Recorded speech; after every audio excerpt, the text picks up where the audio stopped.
Absolute Flash, issue 9. Jeff Lemire writing with Nick Robles on the art. So, yeah, I mean, we finally are continuing forward with the story, because obviously we've had a couple of flashback issues in different ways to flesh out things recently. And this is the Rogues working with Wally. And Wally actually doesn't immediately say yes. Like, you know, he's kind of needs to be convinced. Like, Grodd has to tell him that they're not lying about what their plans are up front. Although one of them is, kinda. Because Trickster is actually working for Thawne. She's loyal, or for some reason. Because before she put that mask on, or that helmet, she was nothing. And now she's something. And Thawne threatened to take that away. Right? So again, I also like just the dynamics of the Rogues, right? Where Cold and Glider and Boomerang, right? They're all thick as thieves. But the moment you offer someone, you know, a way out, you know, and I'm sure, judging with how this ends, hopefully we get to see some resolution to that, you know, amongst the Rogues. Well, yeah, because the whole thing is that the obviously Thawne, Eleanor Thawne, that is, knows that they're going to betray her, and that they're just pretending to bring Wally in as a prisoner. So, you know, we get a lot of stuff on the flight there with the other characters talking to Wally, Glider and Trickster throwing some jabs at each other, which obviously that tension kind of will, you know, be a bit more relevant once they actually do feel betrayed by her. But the big thing here, though, is that Wally, and this was teased in the opening page as well, is that he's starting to have these visions of what I'm assuming is kind of the Speed Force in this, you know, version of the Flash, where he's seeing. It also reminds me of Oa in Green Lantern. Yeah, right? It's a little bit. It's like this. Yeah, an absolute Green Lantern specifically. Yeah. Where he's seeing this circle appear, and he's getting entranced by it. No one else can see it, and it's like he's hearing. Well, in this case, it's himself that he's like sort of seeing talk to himself, and it's like he's talking to himself from slightly in the future, but it's like he's kind of confused by it, and it's definitely presented in a way where it's not that coherent. It's very kind of fractured and like making sense, like. But he's saying things like, "Oh, I am the now, I am the before, and I'm the after," and things like that. But yeah, he freaks out a little bit, and it takes Grodd using his telepath powers to kind of calm him down and bring him back to reality a little bit. So, you know, clearly this is something that Lemire's setting up and going to be building and adding to over the course of the next several issues, I assume. Yeah, it's like he's experiencing everything at once, right? Like all time is happening now. And he's getting pieces of the future in with the present. And so when Grodd does like his little head bump here, and it says only Wally here now, right? It's almost like he's bringing him back to center. And so I like that. And that whole, the way the Robles draws this with the bubbles here and the little like connecting like dots or whatever between Wally and Grodd that are pink. I really like that because it's really showing the progression here and how Wally's calming down. It's not as chaotic. Yeah, you know. And it should be clear here that it doesn't feel like he's seeing himself like years in the future. It feels like he's seeing himself a second or two into the future. It feels like it's just a little bit of time, but it's like an echo. It reminds me a little bit like sometimes when you have young Clark Kent like getting his super hearing for the first time and he can't control it. It kind of reminds me of that a little bit. Although it might build to something bigger with this because, you know, Speed Force and timey-wimey shenanigans. Right. So, yeah, they're flying into the base, and Trickster basically bubbles up her and Wally, so they're safe, and then Thawne blows up the ship they're on. So we get a big full praise spread of the explosion, and it looks like, shit, the Rogues are all dead. Except Grodd was able to psychically put them in a bubble, so Grodd's protected the rest of them, so they're all okay, actually. But they now know that Thawne was expecting the double cross and that they're kind of like at odds with her now.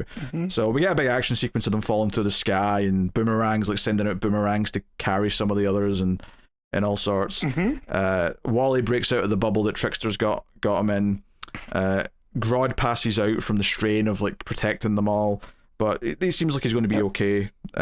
You know, but that's kind of like what we're doing here. So, I thought this was, I mean, up until this point, I thought this was a very interesting kind of the start of the relationship between Wally and the Rogues, because, I mean, they bring up knowing his father, of course, but this is the first time they've got to actually kind of know each other a little bit, and not even, like, find out things about each other, but just be around each other to actually have some back and forth. hear how each other talk, that kind of thing. And I think for the most part, I was kind of digging the vibe that I was getting from these interactions, which is good.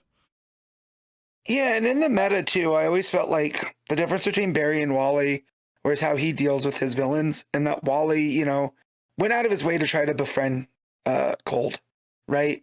Yeah. And the fact like Piper's one of his best friends and started off as a rogue or whatever. So the fact that Lemire's starting here with, you know, they're not his enemy, right? They were told to bring him in, but it's almost like they were doing a favor for his dad, with like bring my kid back, you know, more than going out for Thawne to bring in her asset or whatever. So I do like that their relationship seems to be more of the, you know, it's a very thin layer of trust, but it's still there. Yeah. You know? And then the thing at the end is that it builds up to Thawne saying, oh yeah, I manipulated Barry Allen into befriending Wally because I knew that we'd need like a sacrifice of some kind. And basically says that Barry Allen built a doorway and that Wally is the key to going in. Now, whether that's like the Speed Force is some sort of physical place they can go, or if it's using the Speed Force to build a doorway to like a different time or something like that, you know, whatever we're doing. It says next time Cosmic Treadmill, so we'll see if the treadmill is remotely like what it normally is. But certainly, you know, I think she thinks her grandfather's alive in here somewhere, and she's trying to get him back. But that would also maybe mean that we'll also get Barry and Jay back at some point potentially as well. Yeah, so she says here that it was, you know, I knew the process would need a sacrifice. It was meant to be Barry Allen, but your son changed that. So Wally is almost like this catalyst in everything that has happened now. You know, that if it had gone according to her plan with Barry and all that type of stuff, you know, who knows where we would be. But the fact that Wally was there and disrupted it, you know, is where we are now. And I do like that as you know, the Flash origin here, you know, that it still involves Barry, but it's also inherently part of who Wally is, you know, and him being the key to the said door or whatever, you know, he's like the avatar of the Speed Force. So yeah, man. And just once we get into the with Thawne under the base and just like all the reds and pinks and like everything coming off of this big, huge, you know, energy, whatever this force is, the Speed Force, it looks really cool. Yeah, no, I like the way the coloring's done there because it starts off with just blues, but then you get the sense as they're walking towards this orb of light, this whatever this, you know, portal is. You see more and more pink as if it's shining on them, and then you get the reveal in the last page, obviously, of what they're looking at. No, I mean the art's really solid. It's very clean, Robles art, I think. Layouts are pretty solid too. It deals in lots of rectangles and boxes, but you know, when we do the action set pieces like they're falling through the sky, it switches to your more off-angled kind of boxes and stuff to give a sense of momentum going down. So it does that quite effectively, but doesn't overdo it, so you're not feeling like it's just constantly doing wacky things for the sake of it. Obviously this is not quite the art of the, you know, the opening arc and all that, but the unique take on the speed lines and whatnot. I don't know if we'll get back to that or not. Maybe we're just done with that style, but yeah, we have a little bit of there with the gutters on the page on the plane when he sees that void. You know, we get a little bit of the red and yellow kind of, but not like it was. Yeah, it's very different though, because like I'm talking about when he was moving and you'd get like these straight lines behind him kind of thing. This is this is just a little bit more of a stylized, like sort of, I don't know, panel breakdown, I guess. But it is recalling that, right, with the breakups of the lines that we were kind of getting with them using the Speed Force. It's using the Flash colors, so I guess it reminds you of them, but I'm not convinced that this is the same thing as we were seeing back in that first arc. I feel like it's just using the same colors because those are the Flash colors, you know? Gotcha. Well, I took this as like, this is when the Speed Force is active, is when you see this kind of breakdowns with the dash lines and the dots and whatever, you know. And here it's just a little bit different than what we're used to. Yeah, I mean, he is using his powers though later on, and there's no, you know, speed lines of any kind. So you know, I don't think it's sticking to that style as strictly. Now, whether or not they've backtracked on it or it's because of different artists, I don't know if it is for sure. I'd have to go back and check. I don't think it was Robles that started on this. I'd have to check. But Robles was the artist that kicked it off. Was he? Okay. And so then Yeah, and then we did the Barry in the town with the Dibneys, and that was a different artist.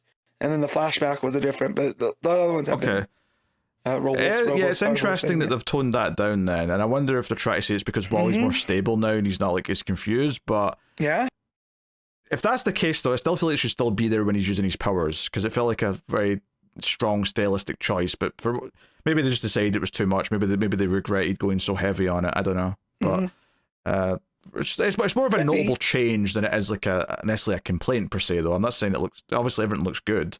So yeah. That's what it is. But yeah.